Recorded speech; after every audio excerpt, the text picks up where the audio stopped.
Bon matin mes chers rebelles, bienvenue dans ce rendez-vous quotidien du lundi au jeudi à 8 heures à tous les matins. On se retrouve pour parler de quoi? De plein de sujets sur le développement personnel. Donc je suis heureuse de vous retrouver ce matin, lundi, en pleine semaine de relâche ici à la maison. Donc bonjour! Mon nom est Caroline. Si t'es nouvelle ici, je te souhaite la bienvenue. Et je t'accueille avec Feeling Alright de Joe Cooker ce matin. Bon matin, Chantal. Feeling Alright. Cette semaine, c'est une fille dans le groupe privé, le groupe VIP des rebelles, là, qui m'a donné l'idée du sujet. Quand vous avez un coup de blues, comment vous faites? Et on va parler de ça. On va parler des trucs qu'on peut faire. Qu'est-ce qui apporte le coup de blues? Et on va parler comment on peut garder la motivation en vous parlant des neurotransmetteurs. Fait qu'on va parler un peu de ça cette semaine. Donc, je vous laisse vous connecter. Bon matin, ma belle Gina, Anaïk, Élie. Contente de vous retrouver ce matin. Monique, bonjour. Je suis en feu. Je suis remplie d'énergie. Je voulais vous dire que probablement cette semaine, les lives vont être au lieu d'une trentaine de minutes, autour d'une vingtaine de minutes, parce que j'ai Tilou à la maison, puis que je veux profiter du temps avec mon fiston. Bon matin, Manon. Contente de vous retrouver. Je fais juste arrêter ma petite musique. Salut Joe! Donc, est-ce que ça vous arrive, les filles, d'avoir des coups de blues, d'avoir entrepris des démarches et de perdre un peu le sens de cette démarche-là, de perdre la motivation, de retourner dans vos vieilles habitudes? Pas facile, hein? Pas facile de créer du changement, de sortir de la zone de confort. Et c'est souvent ça que j'entends. Ah oui, c'est bien beau, mais c'est pas facile, Caro. Pas évident. Et non, c'est sûr qu'il y a une partie que ça demande énormément de courage et de bottage de fesses. Se botter le cul. Bien évidemment. Pourquoi? Ben parce que on a une habitude qui est ancrée depuis longtemps. Ça fait des années que tu agis de telle façon. Donc, de créer du changement, d'aller dans une autre direction, de faire autre chose, c'est évident que ça demande de l'entraînement, ça demande de garder le focus, ça demande une sorte de motivation. Et je vous en ai déjà parlé, mais je vais faire une petite récapitulation sur les deux formes de motivation qu'il y a, puis dans lesquelles on est. Je viens de voir, Chantal a partagé. Si tu as envie qu'il y ait du monde que tu connais qui vienne nous rejoindre ce matin, ben partage. Comme ça, ils vont tout de suite voir qu'on est en ligne puis ils vont pouvoir embarquer avec nous autres. Bonjour Chantal, contente de te retrouver. Bon matin Caroline. Donc ce matin, on parle des coups de blues, du manque de motivation, du retour peut-être des fois dans nos vieilles habitudes. On va regarder cette semaine quelques trucs, comment on fait ça. Pourquoi? Que même si on tient un objectif puis qu'on le tient vraiment fortement, qu'est-ce qui fait que parfois, on se promène comme ça puis on vacille? Parce que ça l'arrive, c'est ça que ça fait partie, hein? Et je vais te parler ce matin de deux formes de motivation que oui, j'ai déjà parlé. Oui, Caroline, bonjour. Pour toi aussi, je suis là-dedans, merci, fait plaisir. Caroline, super. Hier, tu disais aussi que tu étais un peu dans ça, le blues, le manque de motivation. On s'écarte de notre chemin. Donc, on va regarder ça et je vais vous parler de quelques neurotransmetteurs qui sont impliqués dans la motivation. On va voir ça au courant de la semaine. Mais aujourd'hui, ce que je veux te parler, c'est deux formes de motivation. Wow, j'ai une abondance de cœur ce matin. Merci! Wow! Plein d'amour, j'en prends. Puis je vous en redonne plein de love. Donc, bonjour Cécile. Les deux formes de motivation que j'ai déjà parlé, mais qui est toujours bien de se rappeler, c'est que la première chose qui fait qu'on se motive à se mettre en action, c'est simple, et vous allez être tout à fait d'accord avec moi, c'est la souffrance. C'est-à-dire que c'est un moment d'inconfort, c'est une souffrance, c'est un état de malaise, quelque chose qui nous arrive dans notre vie qui fait que, hey non, ça là, j'en peux plus, il faut que je fonce par en avant. Hein? Bonjour Caroline. C'est dans le fond, là, c'est la motivation, je veux m'éloigner de. C'est la première motivation. La journée où ce que tu décides de créer du changement dans ta vie, c'est qu'il y a quelque chose dans ta vie qui est inconfortable et que tu décides de faire un changement maintenant. Parce que tu veux t'éloigner de cette chose souffrante-là.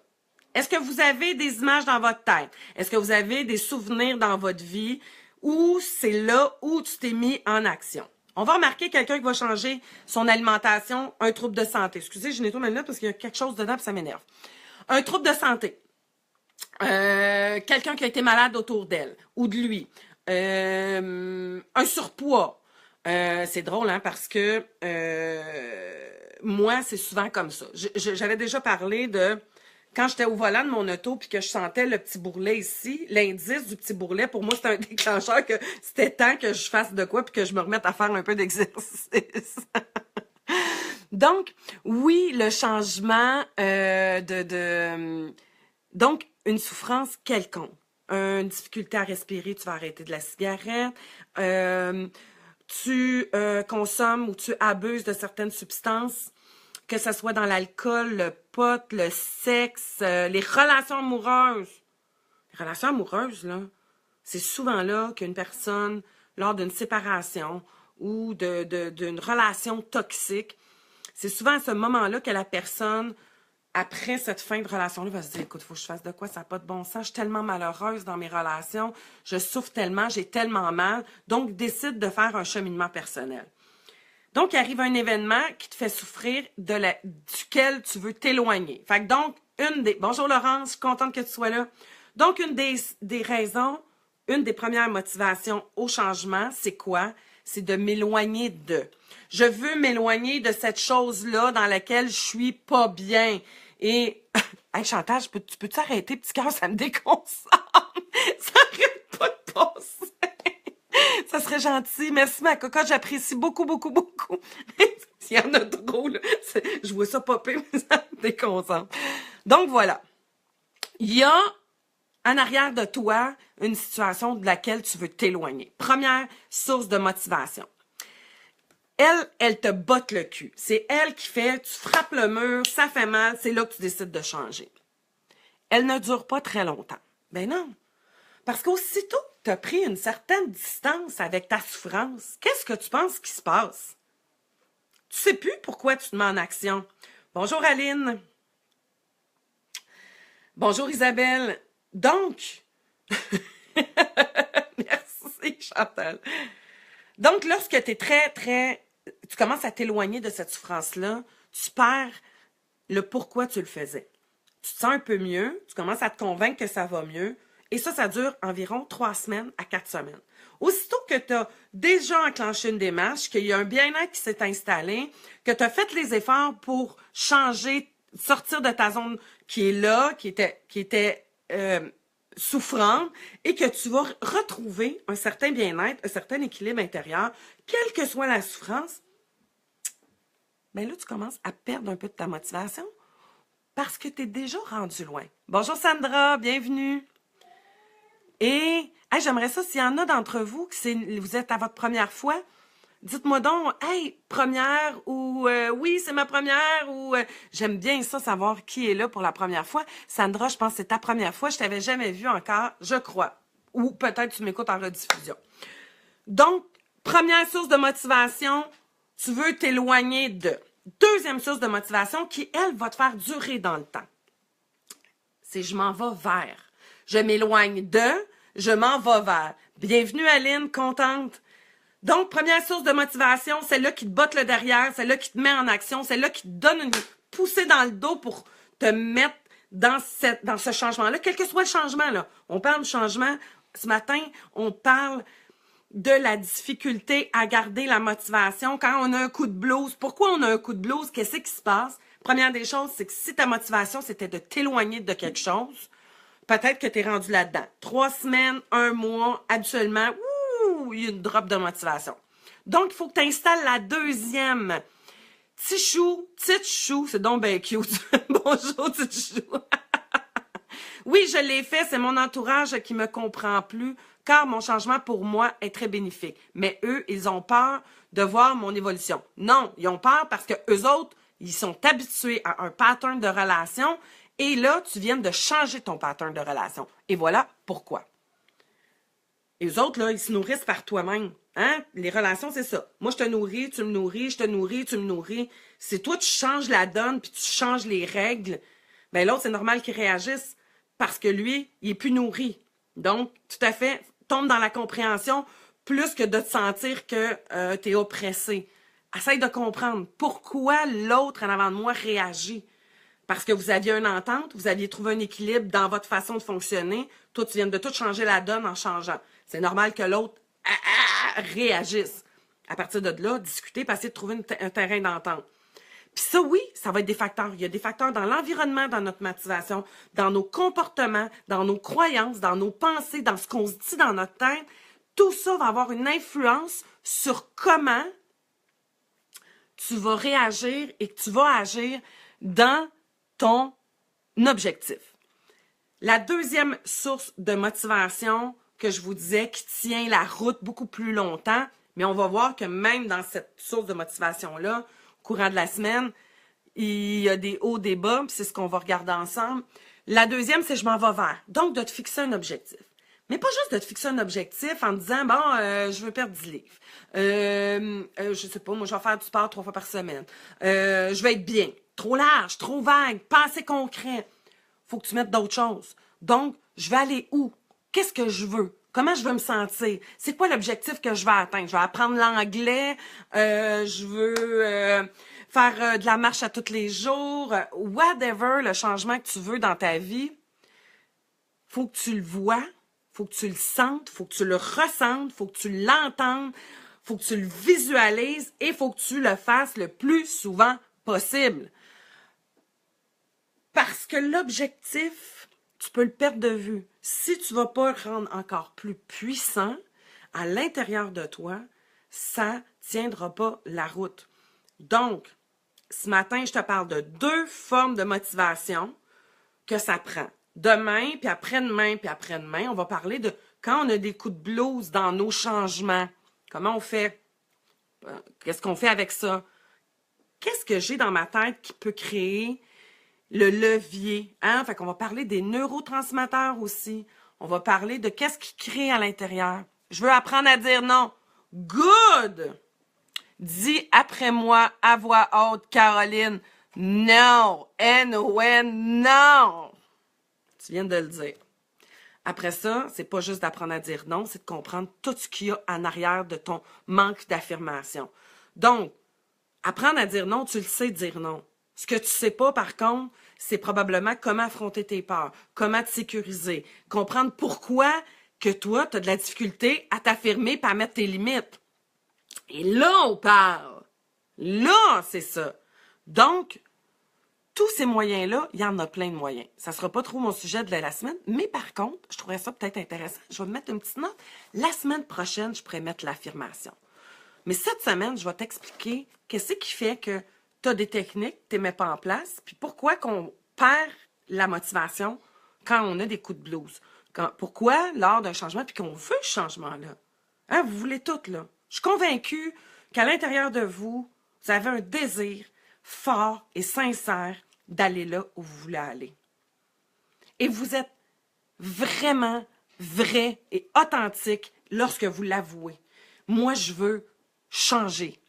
Moi, je veux dire non. Je veux apprendre à mettre mes limites. J'en ai plein mon casse de toujours faire des affaires que j'ai pas envie de faire juste dans le but d'être aimé, dans le but d'éviter les chicanes, parce que ça fait des années que je fais ça. Moi, là, je veux vraiment me mettre en forme puis en santé. Moi, je veux vraiment être heureuse. Moi, je veux vraiment être épanouie. Moi, je veux vraiment me choisir. Je suis convaincue, là. Je suis convaincue que à l'intérieur de vous, vous avez vraiment ce désir-là fort et sincère. Et que vous l'avez la volonté. Et là, je vais vous dire une affaire, que mon père me frustrait tellement quand il me disait ça. T'as pas de volonté. Tu peux l'écouter, Aline, en rediffusion. Ben, bon travail. Donc, ce n'est pas qu'une question de volonté, mes rebelles. Ça n'a rien à voir. Et qui me frustrait, mon papa, quand il me disait ça. C'est parce que tu veux pas vraiment.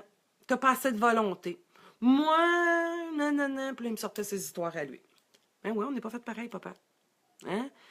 Vous allez voir les gens qui sont très, très cadrés, hein, qui sont très pragmatiques, vont avoir beaucoup plus de facilité parce qu'eux autres, ils se font une liste puis une autre. Quand on est plus émotif, quand on est plus global, quand on est plus dans le visuel, lorsqu'on est plus, puis je vais vous apprendre quelque chose ce matin, cerveau droit, c'est plus difficile de garder une ligne de motivation. Les cerveaux gauches, ils sont cadrés, ils sont plus rationnels, les émotions viennent moins jouer. Plus facile de garder un objectif, plus facile d'être structuré. Cerveau gauche, on est des créateurs, on perd de vue, il faut vivre les émotions. Et ça va faire que parfois, c'est un petit peu plus dur de garder. Pas impossible, par contre, mais il faut juste être consciente de ça. Donc, c'est pas juste une question de volonté, mais il y a tout un paquet de séries de choses qu'on peut faire lorsqu'on a un blues, lorsqu'on manque de motivation dans l'objectif, comment on fait. Donc, aujourd'hui, prends le temps de regarder quand tu as atteint un objectif dans ta vie, qu'est-ce que tu as fait? Qu'est-ce qui fait qu'il y a des choses que tu as mis en place et que tu n'as jamais perdu de route le petit pas? Hein? Tu as fait toujours un petit pas un à la fois, hein? Puis tu t'es rendu. Puis qu'est-ce qui a motivé le changement que tu veux faire aujourd'hui? Tu es là ce matin avec moi parce que tu as envie de développer ton bien-être. Tu as envie d'être plus solide. Tu as envie de développer la rebelle attitude. Eh ouais. C'est quoi la rebelle attitude? Ben, c'est de se connecter à qui on est, de laisser jaillir ça, de s'affirmer, d'être fier de qui on est, de l'assumer, de se permettre de déranger peut-être autour de nous avec qui on est. La rebelle attitude. Ah, je viens d'inventer un beau mot. Ça, j'aime ça, je pense que je vais le garder. Donc, si tu veux développer ta rebelle attitude, reste avec moi cette semaine. On va trouver ensemble des moyens que je vais te transmettre et ça va me faire tellement plaisir de pouvoir t'apporter des trucs et des moyens lorsque tu as des coups de blues, de comprendre tout ce fonctionnement-là qui se crée en arrière-plan que tu n'as peut-être pas conscience. Mais pour aujourd'hui, juste identifier de quoi tu veux t'éloigner puis vers où tu veux aller. Et mets ça par écrit. Crée-toi des feuilles, gardez en arrière de moi. Moi, je travaille, là, j'ai plein de feuilles partout, autour de moi, dans mes murs, pour pouvoir être capable de faire mon travail. Et ça, c'est un des meilleurs trucs. Écris. Écris-le. Trouve-toi des trucs, des moyens qu'on va regarder ensemble. Prends-toi. Tu n'es pas obligé de mettre ça sur le mur, là. Tu peux te prendre une petite feuille de papier, puis ça va être bien correct. Donc, sur ce, je vous laisse, mes chers amis. Aujourd'hui, petit 20 minutes. Cette semaine, les lives vont être à peu près d'une vingtaine de minutes. Donc, arrivez à 8 heures le matin ou bien regardez-moi en rediffusion. Je vous invite de partager pour permettre à encore plus de gens de développer leur rebelle attitude, eux aussi, et de continuer vers leur objectif, même quand on a un coup de blues. L'important, c'est de faire un petit pas, un petit millimètre, un à la fois. Donc, je vous embrasse, je vous souhaite une super de belle journée. Partagez pour qu'on amène du monde. Moi, j'ai besoin de toi. Et l'humanité a besoin de toi. Plus de gens vont être dans cette attitude de rebelle-là, plus le monde va être heureux, puis plus ça va faire du bien de vivre dans notre société. Donc, s'il te plaît, avec moi, aide-moi à changer la planète, un cœur à la fois. Mouah! La rebelle attitude. Yes, Rita, I like that. Moi aussi, j'aime ça. Bye bye, je vous embrasse, je vous envoie plein de love. Profitez de ce magnifique soleil aujourd'hui pour ceux qui sont au Québec. Et en France, je vous souhaite une belle après-midi.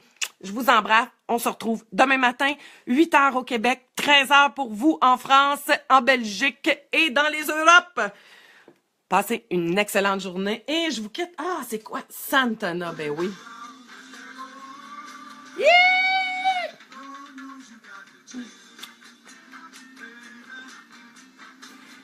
Ciao mes rebelles, passez une excellente journée. Salut Béa, salut Rita, salut Tichou, Caroline Manon, Caroline Cloutier, Élie et toutes les autres que je vois pas. Je vous embrasse. Sandra! Bye bye Sandra. Passez une excellente journée. On se retrouve demain matin.